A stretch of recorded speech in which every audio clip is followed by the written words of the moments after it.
আমার আসমানের মালিক যে আল্লাহ, আমার জমিনের মালিক সে আল্লাহ, আমার হায়াতের মালিক যে আল্লাহ, রিজিকের মালিক সে আল্লাহ।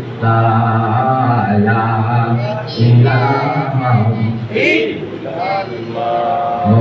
লা ইলাহা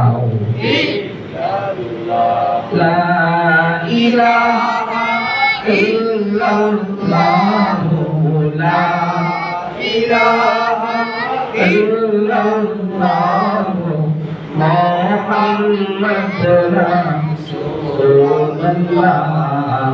লা ইলাহা ইল্লাল্লাহ।